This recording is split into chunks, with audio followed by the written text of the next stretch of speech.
Kellogg's Pep, the super delicious cereal, presents The Adventures of Superman. Faster than a speeding bullet. More powerful than a locomotive. Able to leap tall buildings in a single bound. Look, up in the sky. It's a bird. It's a plane. It's Superman. Yes, it's Superman. And today we begin a brand new adventure for the Man of Steel. An adventure that is to test all his great and unusual powers to the utmost. A strange and dramatic scene is taking place in the private office of Editor Perry White at the Daily Planet. Clark Kent, his face ashen gray, and his hands clutching the arms of his chair, is staring at the late afternoon edition of the paper on White's desk.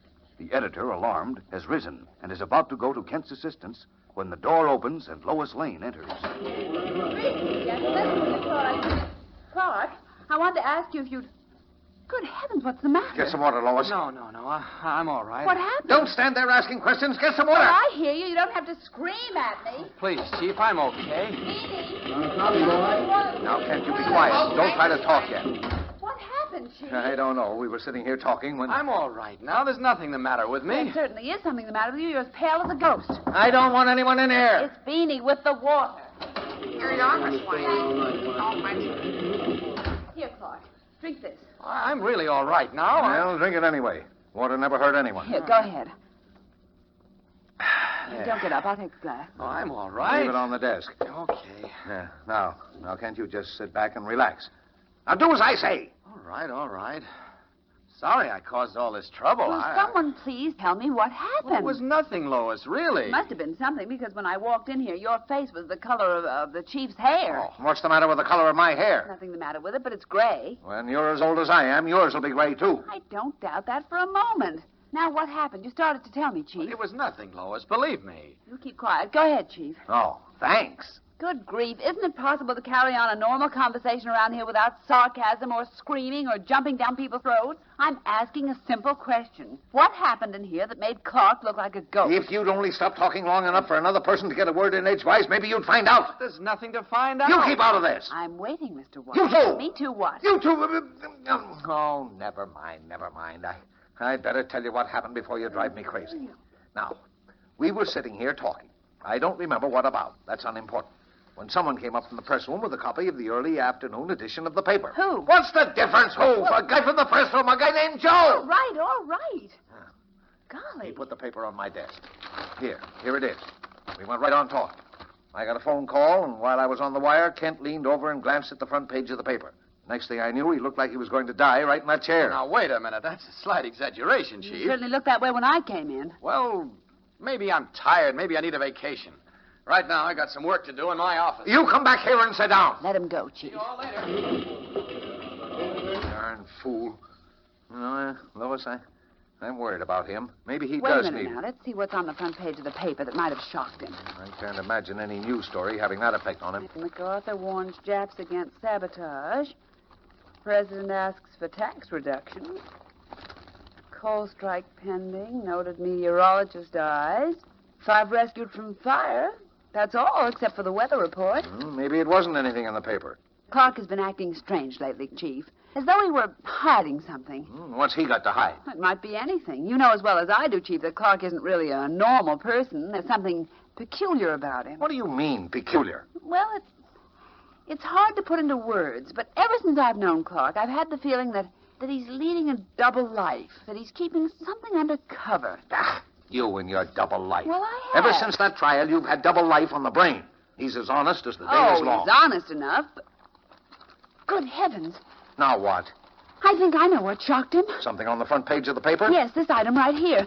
Noted meteorologist dies. Dr. John Whistler, head of the Department of Meteorology at the Metropolis Museum, died at the city hospital this morning following a brief illness. I know, but why should that upset him so? Now, listen, you remember about a year ago a strange meteor fell in a field outside the city?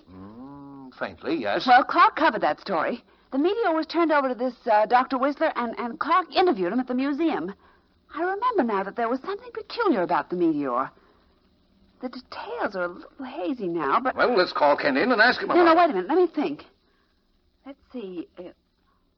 Kryptonite. That's what it was. What are you talking The about? meteor. Dr. Whistler called it kryptonite. It was a piece of the planet Krypton. Stop giving me double talk. What's all this got to do with Kent keeling over? I don't know, but there must be some connection. Oh, I'll get him in here.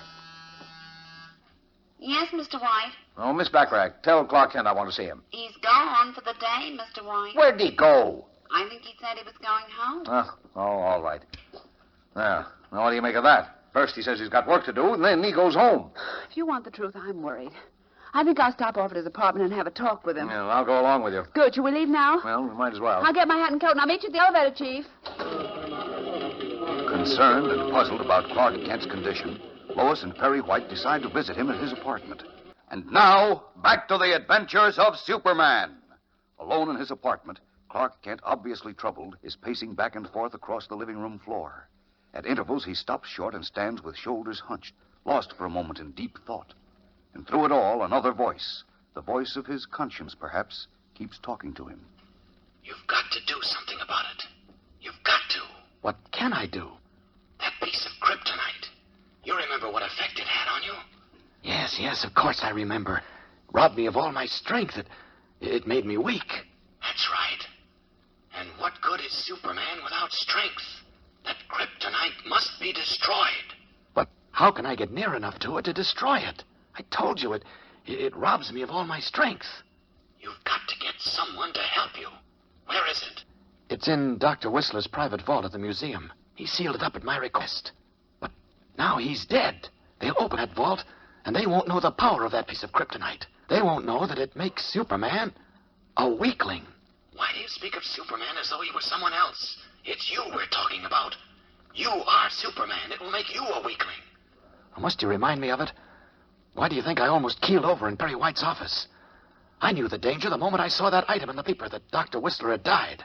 Maybe they won't open the vault. Has that ever occurred to you? Yes, but it's not likely. I'm in constant danger unless that piece of kryptonite is destroyed. Why, I have enemies all over the world. Clever enemies.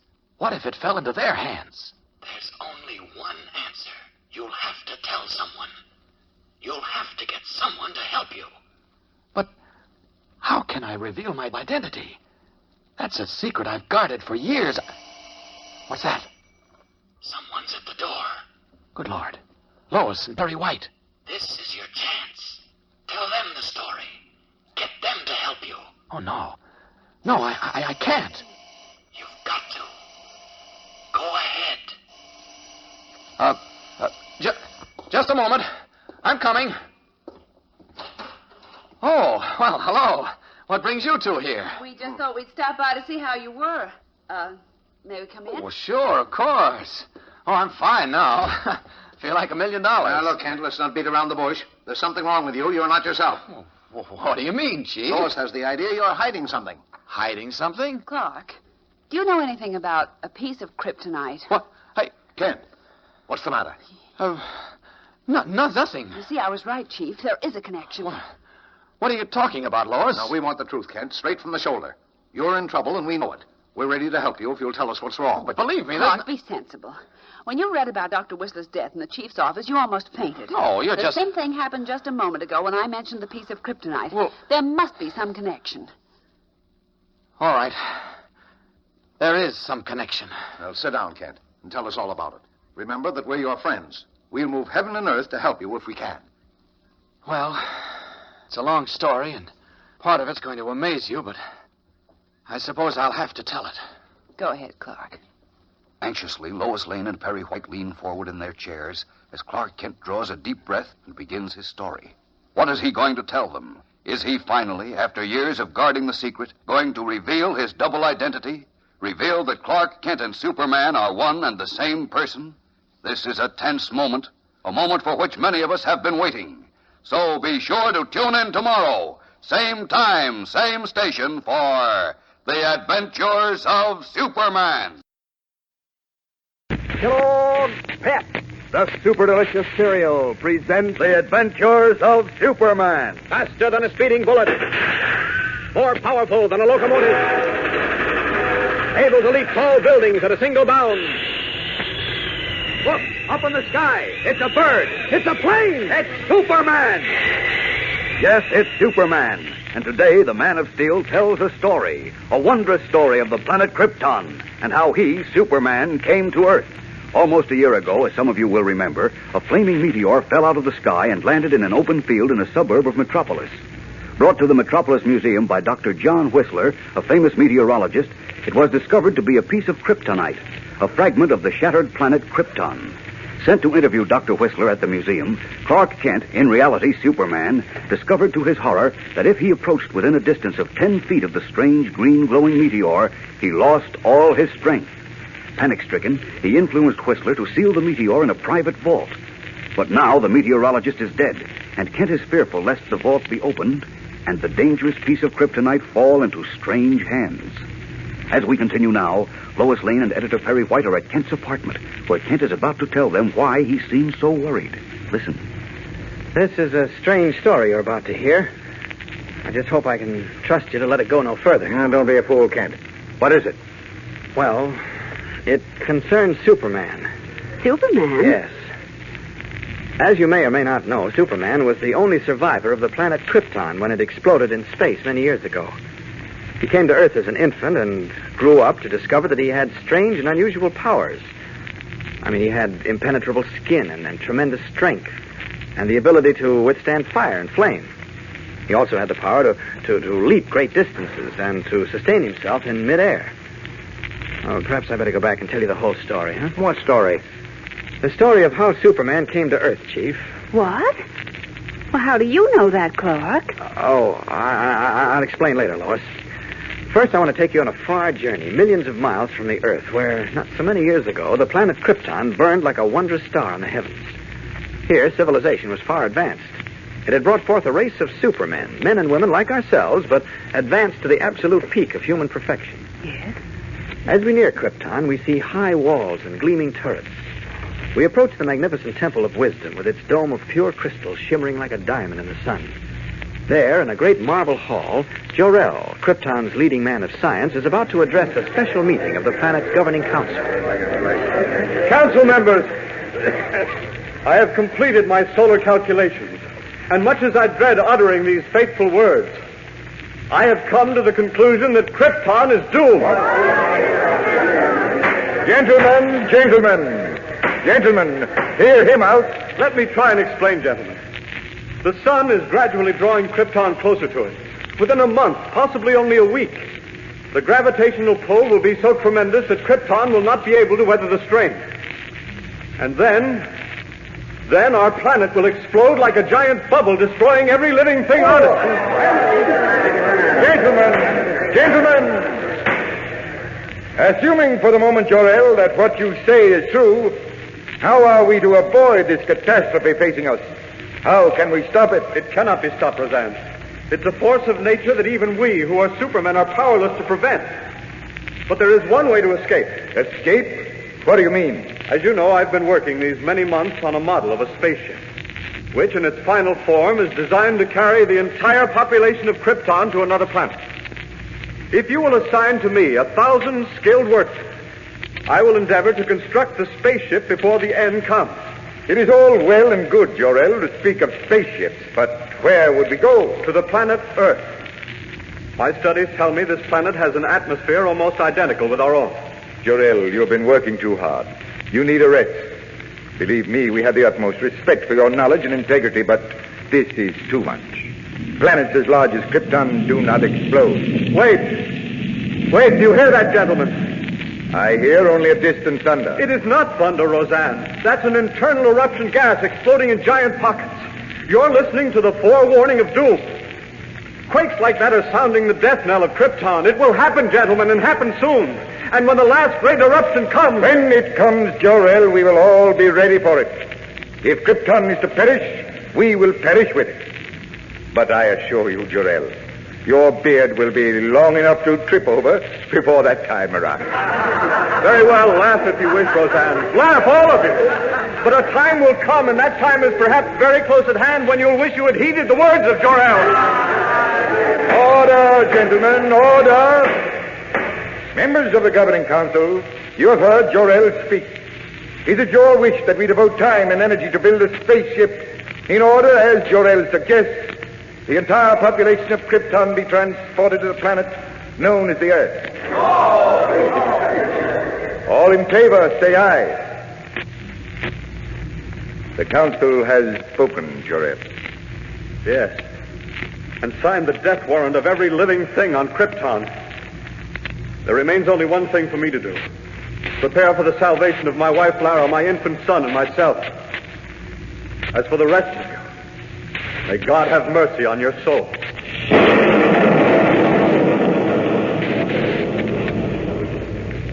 With the mocking laughter of the council members ringing in his ears, Jor-El hurried to the terrace of his hilltop home and feverishly set to work on the steel model of his spaceship. Time was short, as he alone knew. A matter of days, possibly only hours. Driving home the last rivet, he stepped back to examine the bullet-shaped spaceship, only to discover his young wife standing behind him.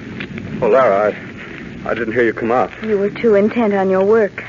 What did the council say, Jor-El? They laughed at me, Lara. Marked me for a fool. Even Roseanne? Oh, he above all. But no matter. The model is finished now, and tomorrow at dawn I'll send it on its way, watching its flight through the high-powered telescope on the observatory roof. And once I have proven to myself that it works, I will begin building a spaceship large enough to carry all three of us to the planet Earth. Jor-El, I feel faint. It seems to have grown oppressively hot. Is that because we're being drawn closer to the sun? Yes, there's a strange glow in the western sky. I don't like it. Where is Kellogg? Asleep. I had quite a time with him. He's restless all day. Jor-El, what was that? An internal quake. A bad one. Jor-El, the house is shaking. Easy, Lara, easy. What's happening? It may pass over. You'd better go in. No, my place is the view. Jor-El, look. The sky, it's darkening. Lara, this is the end. Krypton is breaking apart. Jor-El! Jor-El!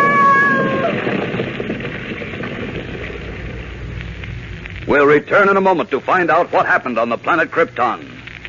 In his guise of Clark Kent, Superman is telling Lois Lane and Perry White of the last minutes on the doomed planet Krypton.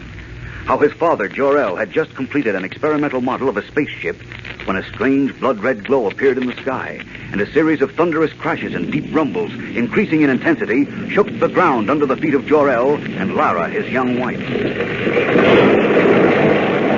Lara, this is the end. Krypton is breaking apart. What can we do, Jor-El? Oh, nothing. I was a fool for waiting this long. Oh, it wasn't your fault, Jor-El. The council... Oh, I should have built a spaceship months ago, and now we have only a model. Oh, but wait. It can carry one of us to safety. You, Lara. No, if only one of us can be saved, it should be our son. You wait here, I'll get him. Lara! No, perhaps she's right. It should be the boy. Oh, now, if I can only get this atomic generator working, build up enough pressure, I hope there's time. There. Jor-El. Yes? Here he is. Still fast asleep. Here, I'll open the door. I'll put him inside. Gently. Jor-El, are you sure? Hurry, Lara. He's in, Jor-El. Here, good. Now stand back, Lara. Pressure's building up. How long will it take? Oh, I don't know. Look, the Temple of Wisdom's on fire. All the towers are crumbling. Here, come close to me, Lara. The end is not far off. The mountains are breaking up. Jor-El, the pressure. What's happening? It's building up slowly. Perhaps you're too late if it doesn't happen soon. Lara, it's gone. Our son is on his way to Earth. Hello!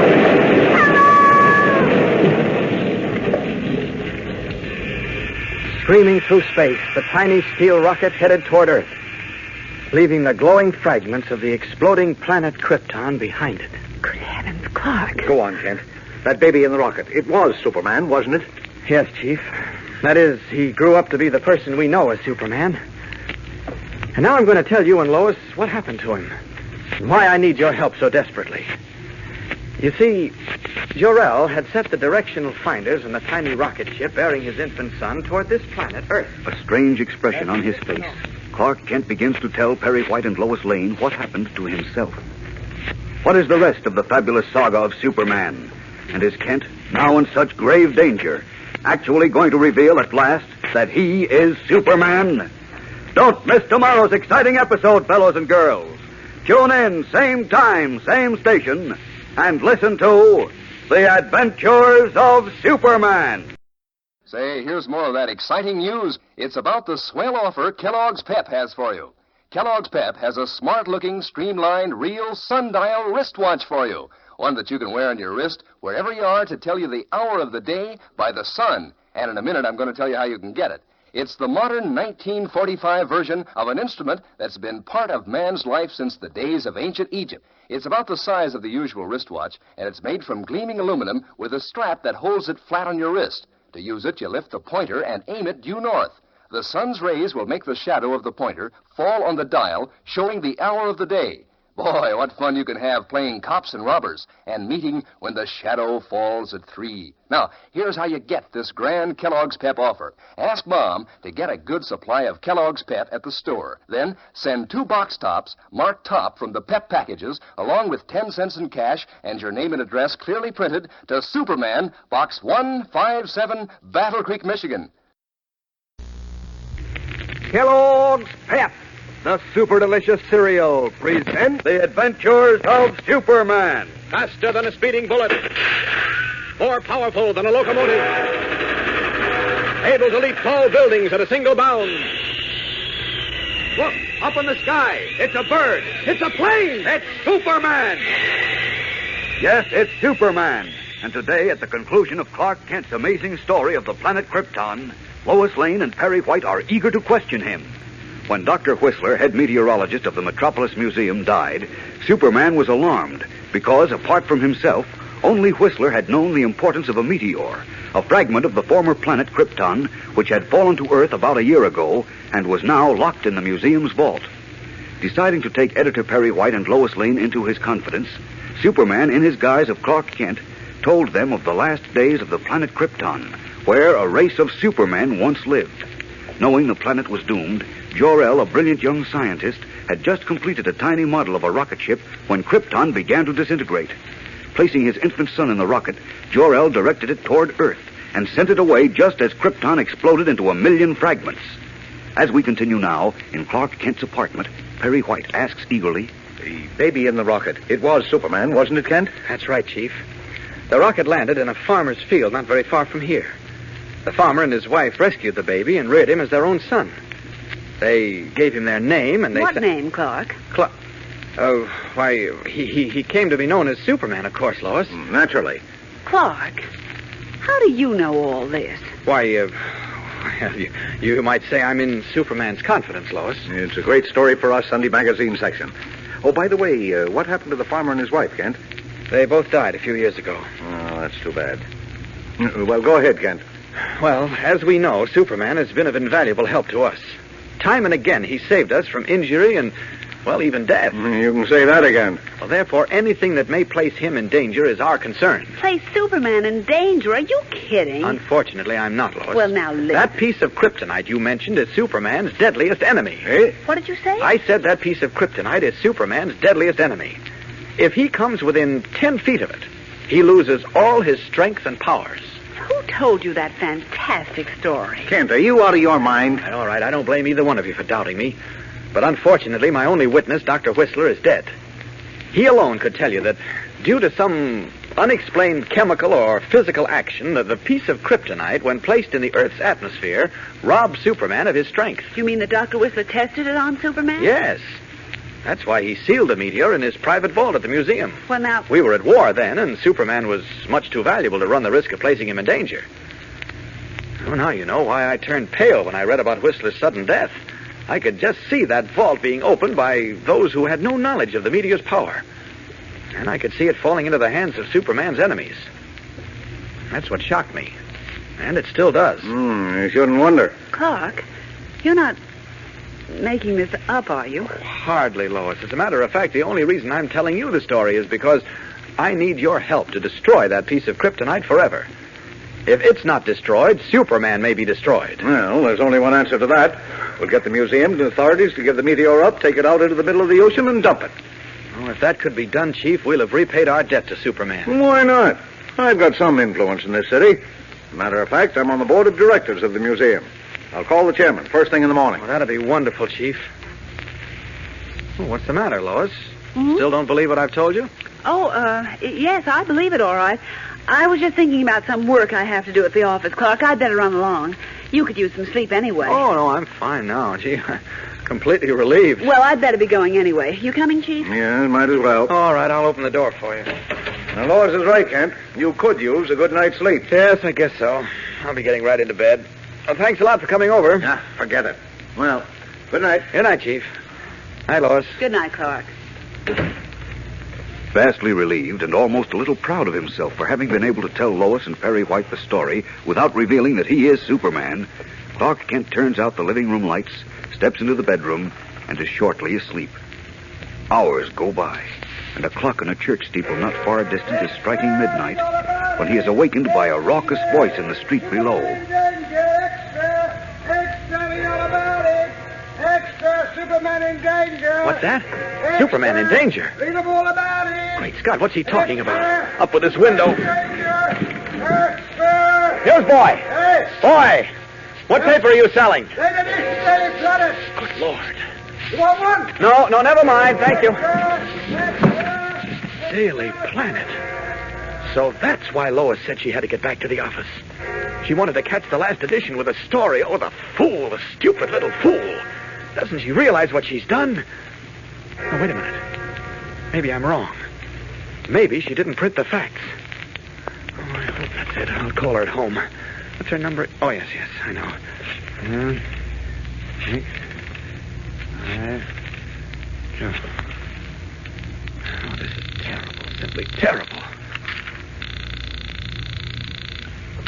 Hello? Hello, Lois? Yes? Clark Kent. Oh, I thought you were going to bed. Well, I did, but I was awakened by a newsboy shouting an extra. Lois, you didn't print the story I told you, did you? Of course I did. It's sensational. Oh, the presses Lois. are still running. But I told you not to let the story go any further, especially the fact that the kryptonite is in the museum vault. I know, but I talked it over with Mr. White, and we decided it was too good to miss. Particularly since he's going to get that meteor out of the museum the first thing in the morning, and no harm can possibly be done. Don't you realize... Now go back to sleep and forget about You it. shouldn't have done it, Lois. It was a mistake, a terrible mistake. I don't think so. It's selling a lot of newspapers, and that's what counts. That's not what... Nothing's going to happen, so don't worry. But... Good night, Clark. Good night, Lois. Returning the telephone receiver to its hook, Clark Kent stares off into space for long moments, hoping against hope that Lois is right, that nothing will happen. But something does. We'll return in a moment to find out what it is, and to meet for the first time the most dangerous woman in the world. Our scene is the sumptuous living room of a penthouse suite in one of the most exclusive apartment buildings in Metropolis. A thin, gaunt woman dressed in scarlet is seated on a dark velvet couch. On either side of her, their bulging green eyes reflecting the light from a floor lamp, is a coal black Persian cat. The woman is known only as the Scarlet Widow, and at the moment she is reading Lois Lane's story in the late edition of the Daily Planet, and her long, bony fingers are caressing the paper as though the story had pleased her. The ghost of a smile plays about her bluish lips, and spots of color highlight her sunken parchment-like cheeks. Suddenly she looks up, and the short, weasel-faced man standing in front of her smiles. Interesting story, ain't it, Widow? Yes, Sniggers. Very interesting. Lord blimey, wouldn't we have a rum go of it if we only had this Superman bloke under our thumbs, eh? No reason why we can't, provided this story is true. Oh, it's true, all right. There ain't nothing printed in the American papers what ain't true. Your faith in things American sometimes turns my stomach, Sniggers. Don't be a fool. Americans are trickier than any other people. I wouldn't say that, Widow. Well, I would, and I know them better than you do. I was born here. I've lived with them. And now I've come back to turn them over to the enemy. Funny, isn't it? You an Englishman and I an American, working for what is left of the enemy. A handful of Japs and Germans, still in hiding, waiting, planning. I ain't working for nothing but money and plenty of it. Or just as soon cut the king's throat as hero eaters for a prize. Beautiful sentiments, Sniggers, simply beautiful. But we're not cutting any throats. That's far too crude. The Scarlet Widow works with her mind, not her muscle. Ain't that the truth? Now, listen to me. You were perfectly right a moment ago when you said we'd have a rum go of it if we could get this Superman person under our thumb. Well, that's our goal, Sniggers. And the first step is to lay our hands on the meteor mentioned in this story. How do we go about it? You're the best safecracker and lockpicker on the continent, bar none, aren't you? According to Scotland Yard, I am. Then a simple little museum vault should offer you no obstacle. It's now 10 minutes after midnight. By dawn, that Meteor should be in our possession. Think you can do it? If I can't with her, there ain't nobody what can. Stroking her two sleek pets, the Scarlet Widow smiles understandingly. For a moment, her gray-green eyes resemble those of her cats. Then she nods. I believe you're right, Sniggers. If you can't, nobody can. I'm going to let you try it. Tonight. And so, Clark Kent's fear that an enemy of Superman would come into possession of the one thing on Earth capable of rendering the Man of Steel harmless is about to be realized. What will happen? Will the Scarlet Widow get the piece of kryptonite? If she does, then what? Don't miss a word of tomorrow's tense, exciting episode. Superman is fighting for his very life, so join with him as he battles against the most dangerous woman in the world, the Scarlet Widow. Tune in tomorrow, same time, same station, and follow the adventures of Superman. Kellogg's Pep, the super delicious cereal, presents The Adventures of Superman. Faster than a speeding bullet, more powerful than a locomotive, able to leap tall buildings at a single bound. Look, up in the sky, it's a bird, it's a plane, it's Superman.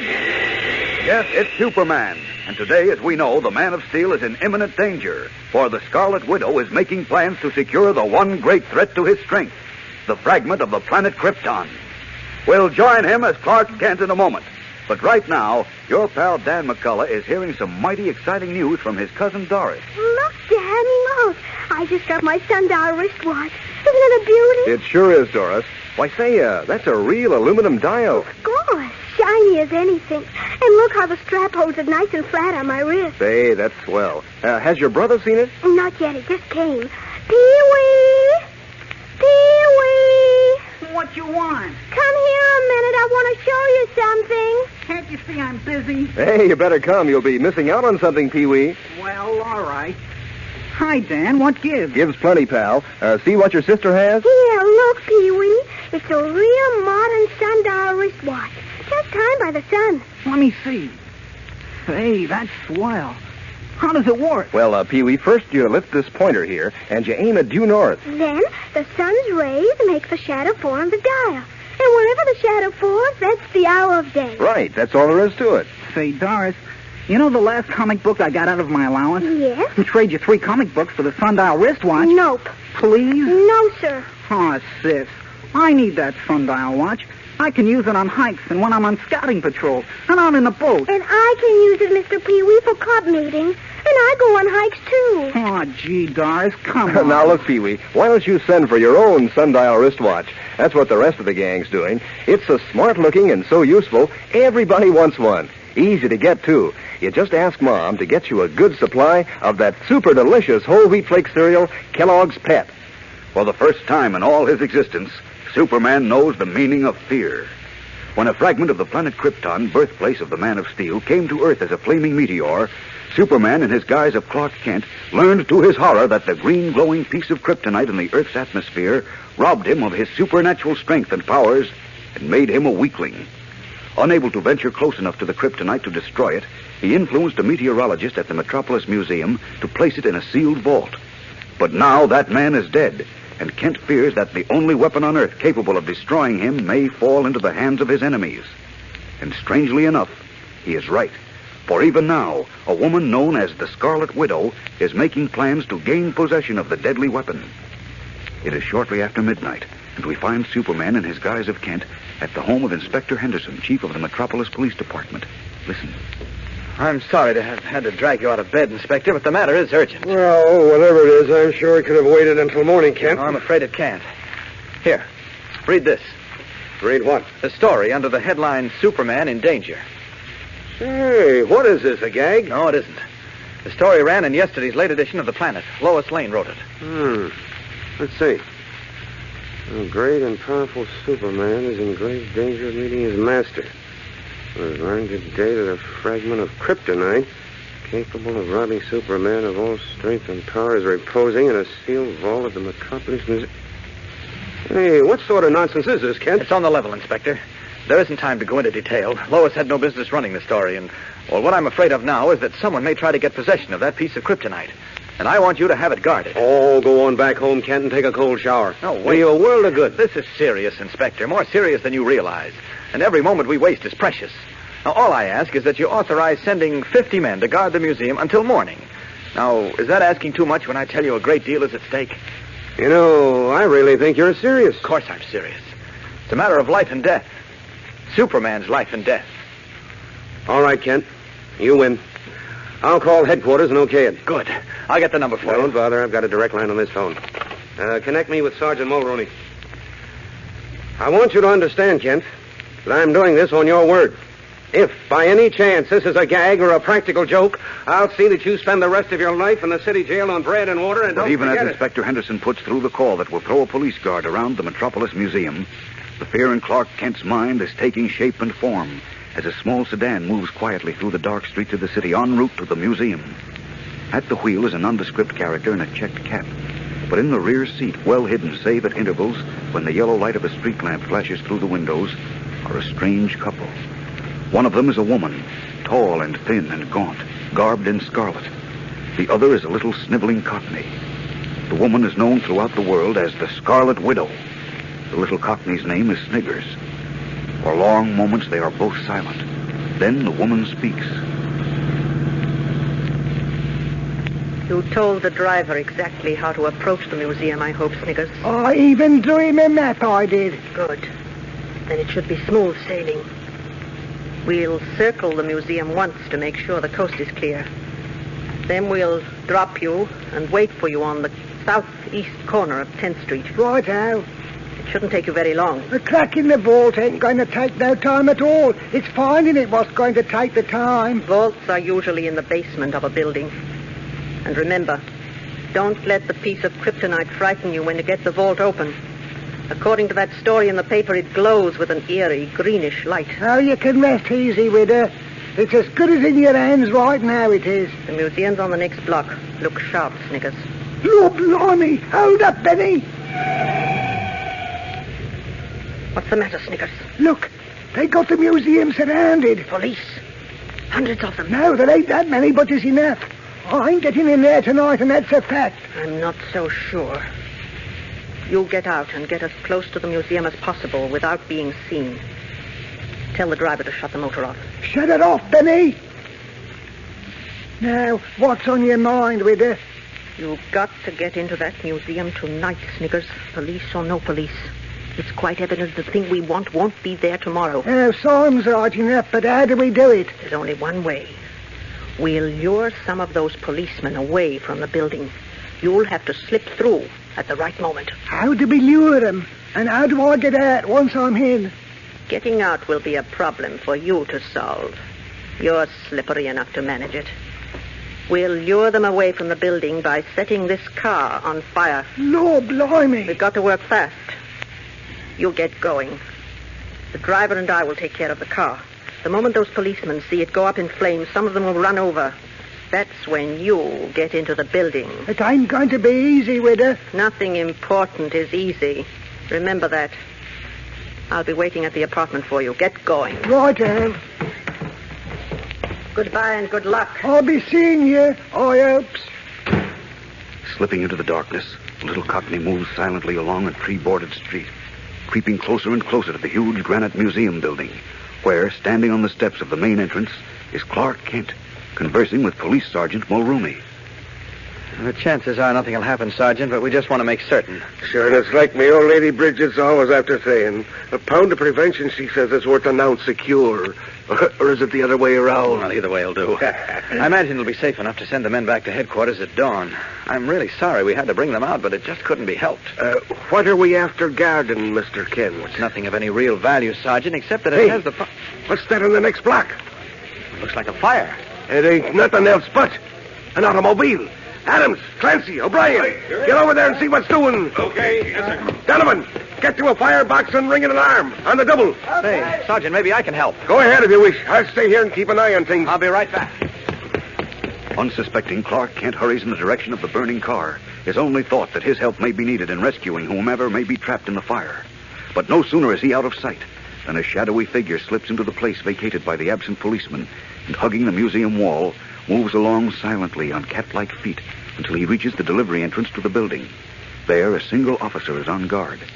Stealing up behind him, the Cockney Sniggers presses the sharp point of a knife into the small of the policeman's back. Hey, what the? Don't you move, you're a dead un. The knife's just long enough to reach your heart, and I knows how to get it there. Now keep your hands down at your sides and back slowly toward the door. Now, not a peek now. All right, hold up. I've got to get this here door open. Now keep your lips buttoned. Now, this key ought to do it. Ain't no lock it don't open. Now, Silcopper, don't try nothing. Let's see now. There, does it? It's all right, she's open. Step inside, Copper. We're taking a little tour of the museum, you and me, for educational purposes, you might say. With a steel blade pressed against his back, the helpless policeman can only follow instructions. Stepping into the delivery corridor, he hears the door close behind him. The Scarlet Widow has struck, and one strand of the deadly web she is weaving for Superman has been spun. Will Sniggers find the piece of kryptonite? We'll return in a moment with more tense excitement. The Scarlet Widow's flaming automobile is now a mass of water-soaked junk on the street, and the fire engines have left the scene. Clark Kent, back on the museum steps with Sergeant Mulrooney, and unaware that Sniggers has gained entrance to the building, is strangely puzzled. You know, that car was empty. No sign of a driver. It might have been a stolen car, and when it took fire, the feller beat it. Yes, that's possible, but I don't know. I just got a funny feeling there's more to it than that. What do you mean? Everything was all right back here, wasn't it? Yeah, quiet as a church mouse. Oh, I guess I'm wrong, then. I just had the feeling that... Excuse me, Sergeant. Yes, what is it, Mike? You didn't see Halloran around, did you? Halloran? No, the last I saw of him, he's over at the side of the building at the delivery entrance. Well, he's not there now, and we've only got 49 men. But what are you talking about? Sergeant. Yes, Kent? Someone got into the museum and took Halloran with him. And, great Scott, he's got the kryptonite. Startled, the police sergeant stares at Clark Kent in evident disbelief. But Kent is right, for even as he speaks, the X-ray eyes of Superman have pierced the granite walls of the building and are watching Sniggers, the Cockney, lift the jagged, green-glowing piece of kryptonite from a jimmied vault in the basement. Now only the guns of the police can stop the Scarlet Widow's emissary, for Superman is helpless. What will happen? Tomorrow's episode is the most exciting you've ever heard, so don't miss it. Tune in, same time, same station, and follow the adventures of Superman. Faster than a speeding bullet. More powerful than a locomotive. Able to leap tall buildings at a single bound. Look, up in the sky. It's a bird. It's a plane. It's Superman. Fellas and girls, be sure to follow the adventures of Superman. Brought to you every day, Monday through Friday, same time, same station, by the makers of that super delicious cereal, Kellogg's Pep. And for other thrilling adventures of Superman, see your local newspaper. Superman is also a copyrighted feature appearing in Superman DC Publications.